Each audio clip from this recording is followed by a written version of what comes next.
ఈరోజు యువనాయకులు లోకేష్ బాబు గారు మన భీమిలి నియోజకవర్గంలో 6 కంపెనీస్కి శంకుస్థాపన చేస్తూ ఉన్నాం.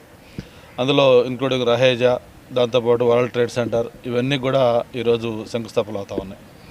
అలాగే రేపు మార్నింగ్ నుంచి 15 సాయంత్రం దాకా కూడా ఏ కంపెనీలు ఏంటనేది మొత్తం ఇప్పటికే ఇంటిమేట్ చేసి వాళ్ళందరితో ఎంఓఏలు రెడీ చేసి అవన్నీ గౌరవ ముఖ్యమంత్రి గారు అలాగే ఇతర ముఖ్య అతిథులు అందరూ కూడా వస్తూ ఉన్నారు. వాళ్ళందరి సమక్షంలో ఎంఓఏలు కూడా చేసుకోవడం జరుగుతూ ఉంది. విశాఖ అనేది ఈరోజు ఒక సిటీ ఆఫ్ డెస్టినీ, ఒక ఫైనాన్షియల్ క్యాపిటల్, వాటన్నిటికి మించి ఒక యాక్సెప్టెన్స్ ఉన్న నగరం.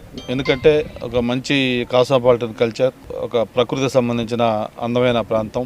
గూగుల్ సంబంధించిన CEO సుందర్ పిచై గారు కూడా ఆయన మాటల్లో చెప్పడం జరిగింది, ఒక వైజాగ్ అనే ఒక సిటీ, ఒక బ్యూటిఫుల్ సిటీ, కోస్టల్ సిటీ అని చెప్పి ఆయన చెప్పినట్టుగా ఒక పక్క చక్కటి సముద్రం, ఆ పక్కనే ఎత్తైన కొండలు, స్టీల్ ప్లాంట్, పోర్ట్ లాంటి ఒక ఇండస్ట్రియలైజేషన్ ఉన్న పారిశ్రామిక ప్రాంతం, అలాగే చాలా మంచి పచ్చదనంతో కూడిన గ్రామీణ ప్రాంతం, అలాగే అరకు, పాడేరు లాంటి ఒక ఏజెన్సీ ప్రాంతం, ఇట్లా అన్నీ కలిపి మిక్స్ అయి ఉన్న ప్రాంతం విశాఖపట్నం.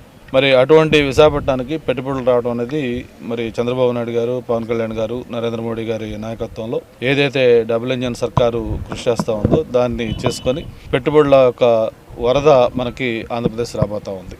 గతంలో 5 సంవత్సరాలు పరిపాలించిన జగన్మోహన్ రెడ్డి గారు ఉన్న పరిశ్రమలు కూడా ఇక్కడి నుంచి తరిమేశారు. అంటే మన అమరరాజా బ్యాటరీస్ కావచ్చు, అలాగే లూలు కావచ్చు, ఇవే ఏ అయితే ఆ రోజు పరిపాలన చేస్తున్న ముఖ్య వ్యక్తి ఒక యాటిట్యూడ్ తోటి ఇక్కడి నుంచి పరిశ్రమలు కూడా పారిపోయాయి. మళ్ళీ ఈ రాష్ట్రానికి చంద్రబాబు నాయుడు గారు ముఖ్యమంత్రి అయిన తర్వాత కోల్పోయిన ప్రాభవాన్ని తిరిగి తీసుకొచ్చి ఆంధ్రప్రదేశ్ బ్రాండ్ ఇమేజ్ని పెంచి మళ్ళీ అవన్నీ కూడా తిరిగి వచ్చేటట్టుగా చేయడం జరుగుతూ ఉంది.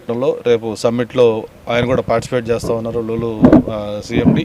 అలాగే దానికి భూమి పూజ కూడా జరుగుతూ ఉంది. నాకు నిన్న సాయంత్రం నుంచి కూడా దాదాపు ఒక 10-15 మంది ఫోన్లు చేశారు. సార్ మాకు ఫ్రోజన్ అయిందంటున్నారు EDB వాళ్ళ MOS చేయడానికి, కొంచెం దయచేసి వీలైతే కొంచెం మాకు చెప్పి మావి కూడా ఇంక్లూడ్ చేయండి సార్ అని చెప్పి నాకు డైరెక్ట్గా చాలామంది ఫోన్లు చేస్తూ ఉన్నారు. గతంలో పార్ట్నర్షిప్ సమ్మిట్లు అన్ని రాష్ట్రాలు, గుజరాత్తో సహా, హైదరాబాద్తో సహా, కర్ణాటక సహా అన్ని రాష్ట్రాలు కూడా ఈ సమ్మిట్ చేయడం అనేది కామన్.